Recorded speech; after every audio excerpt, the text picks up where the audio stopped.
Hi everyone, welcome in a new episode of Steven's Week, your weekly update on marketing and technology. This week I'm going to talk about Amazon, how they become an important player in a new market, how they're quietly building up something new in other markets. I'm going to talk about the future of e-commerce based on a quote of the new CEO of Zappos, and I'm going to talk about the post-pandemic strategy of Zoom. Enjoy this new episode, everyone.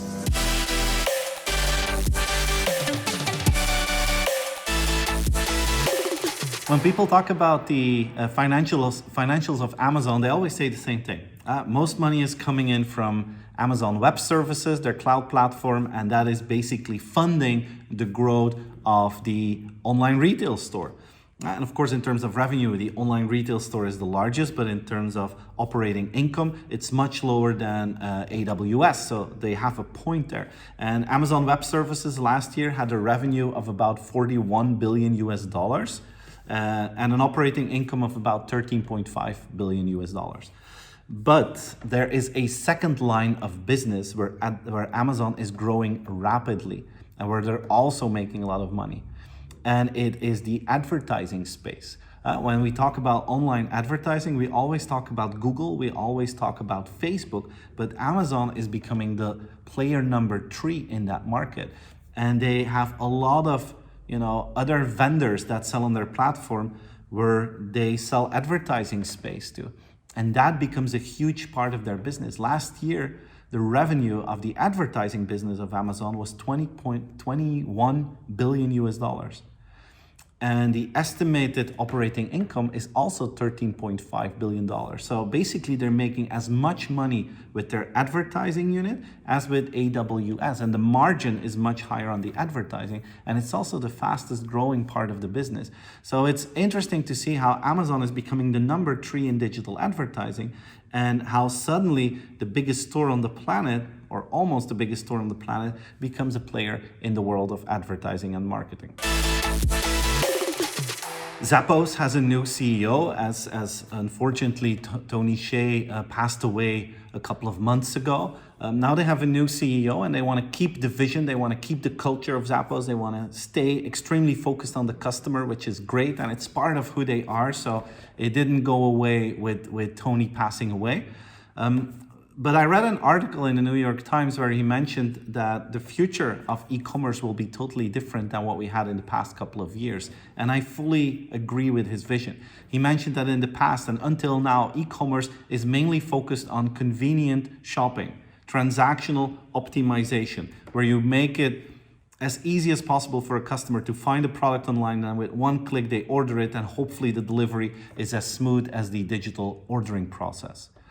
Now, this new CEO of Zappos is saying, okay, in the future, e-commerce will be more entertaining. It will have to be more creative. We will have to create shared shopping experience. It will have to become more fun shopping. And that will be the future of e-commerce. They will move from the transactional kind of purchasing to more entertaining, more shared experiences kind of shopping.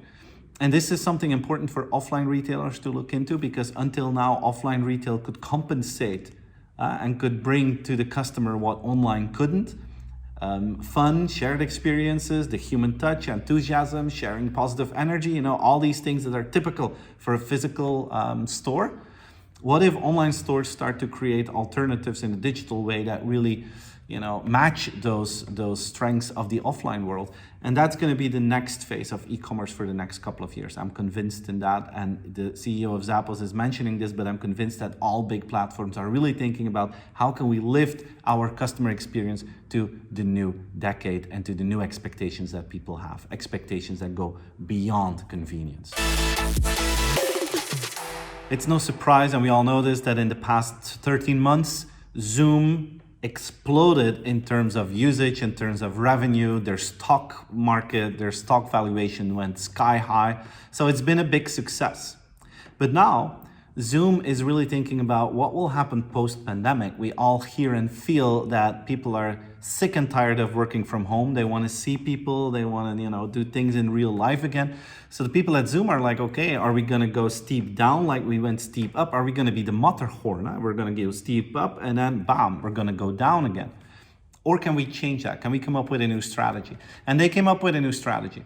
They will white label their platform and their video capabilities, the video tools that they have, and they will allow other brands and companies to integrate their technology on other platforms. So imagine a hospital that wants to set up a way to do telehealth in an efficient and an easy to use way after the pandemic. Well, then they can use the Zoom technology integrated on their app or in their website. No one will know that it's Zoom, it's white labeled, but the experience for the user will be very, very good, as Zoom is by far the most convenient platform out there. So they're going to be a software company that will integrate video calls and video meetings and face-to-face conversations through digital channels. They're going to make sure that they become the vendor that puts that all over the web, and to make sure that we have more video opportunities than ever before, and they will be the underlying technology. And I think that's a smart strategy. I don't know if it should be white labeled, or I don't think there's anything wrong by saying this is powered by Zoom. They have their credibility, they have built their trust. Of course, they had some issues with the whole privacy debate, but I think a lot of companies are over that. So that's an open question, but the strategy is a smart one. I think it's a good one because eventually the market will change, and post-pandemic, how we will use video calls will be totally different than how we use it during the pandemic. So it's good that Zoom is taking the lead there. In the past couple of months, Amazon quietly built up a national grocery chain in the United States. It's Amazon Fresh, and they are expanding rapidly. Like in the past few months, they opened up 11 new retail outlets. And this is something different than Whole Foods. As you know, Amazon acquired Whole Foods a couple of years ago, and Whole Foods is a more premium concept. It's more expensive. Prices have been reduced a little bit since Amazon came in, but still it's more expensive than the average market. Now, with the Amazon Fresh grocery stores, they are really going for lower prices. They are bringing additional services and additional price reductions to their Prime members, but now in a physical offline location, where they're basically attacking companies like Walmart that go for the mainstream audience with lower prices. That's what they want to do with Amazon Fresh. And it looks like if they're going to keep this rhythm, that in a couple of years, they will have a large-scale offline supermarket. And they're doing it very quietly.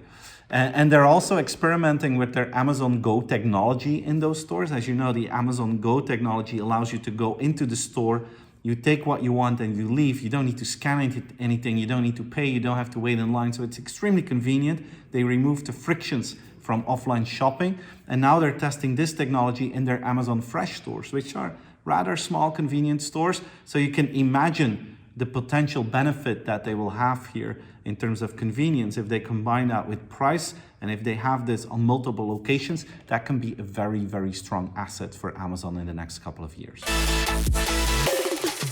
So guys, this was my weekly update. I hope you enjoyed it. Like the video, share the video, subscribe to the channel, and have a wonderful weekend. See you again next week for a new episode of Steven's Week. Take care. Bye-bye.